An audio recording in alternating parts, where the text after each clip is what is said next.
I knew my career was in jeopardy the moment a calendar invitation appeared for a corporate restructuring meeting. After 15 years of dedicated service to the organization, I was suddenly facing a major threat to my livelihood. Preston, the arrogant son of the founder, walked into the room as if he owned the entire building. His handshake was weak and slippery, signaling a complete lack of real substance or professional respect. During my long tenure, I successfully navigated the company through countless strict audits, major corporate reorganizations, and difficult budget cuts. I spent my days printing thick regulatory binders and tracking subcontractor clearances with absolute precision. My spotless compliance record was the only reason the business secured massive federal contracts. Yet, this inexperienced young executive believed he could replace my decade of expertise with trendy automated software. Preston sneered during his presentation, stating that my traditional methods were far too slow for his modern vision. The human resources representative sat in silence, refusing to meet my gaze when I asked if this was a formal demotion. Within 2 days, my spacious office belonged to a loud young consultant, and my new desk was placed directly in the main lobby. Preston smiled and claimed that serving as the receptionist was a highly strategic role. From my new seat at the front desk, I quietly watched the office descend into absolute chaos. Preston replaced our experienced legal counsel with his college friend, Vance, who drafted documents that violated basic legal standards. The newly appointed contract operations team did not understand federal procurement regulations at all.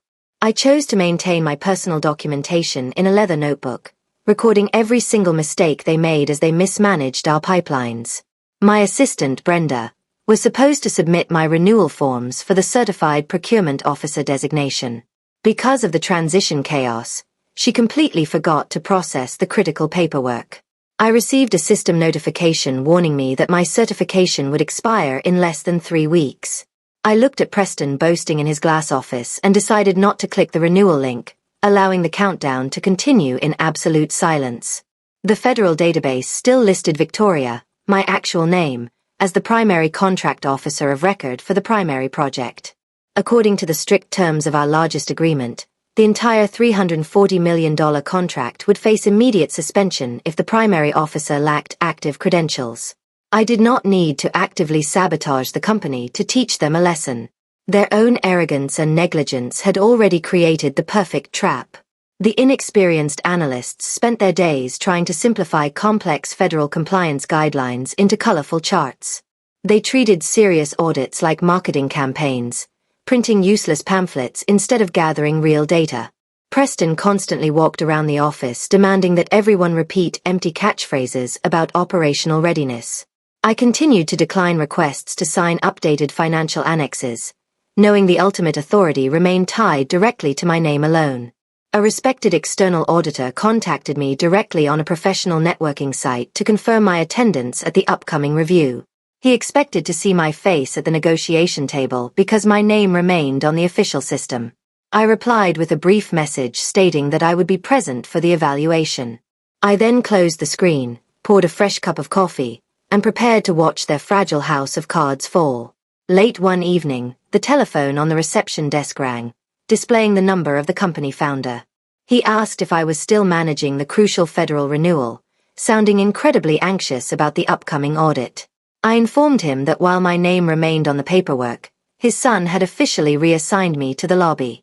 The founder was completely silent for a moment before hanging up, leaving a thick cloud of tension over the empty office. The day before the official audit arrived, panic finally erupted within the legal department. Clara, a bright young paralegal, noticed the glaring discrepancy in the system logs and realized my certification had expired at midnight. The team suddenly understood that their entire operation was completely invalid without my active credentials. The Director of Human Resources, Beatrice, rushed down to the lobby with sweat on face, desperately begging me to join a private meeting. In the quiet conference room, Beatrice and Clara pleaded with me to renew my certification immediately to save the contract. Arthur, the stressed young analyst who had taken my duties, looked like he was about to collapse from the intense pressure.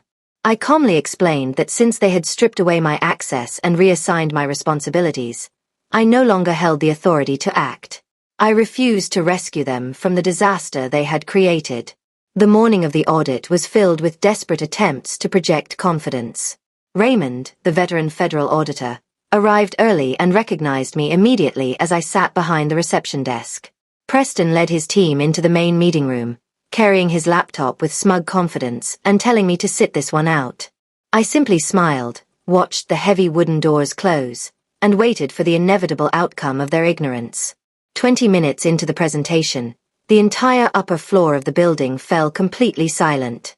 The elevator doors opened, and Arthur emerged with a pale face, clutching his empty folders in terror.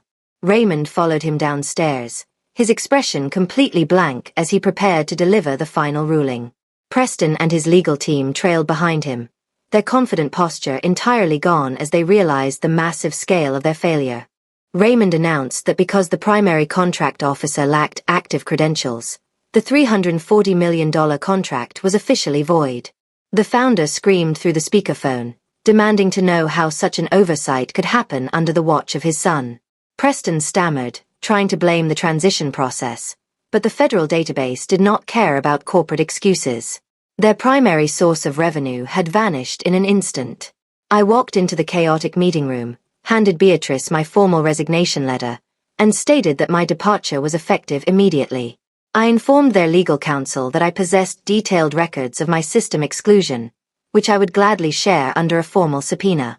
I smiled at the ruined executives, wished them luck with their new team, and walked out of the building forever.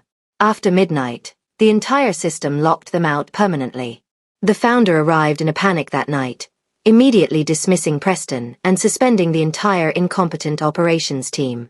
By the next morning, the office was empty, and the once proud business was facing a massive federal investigation.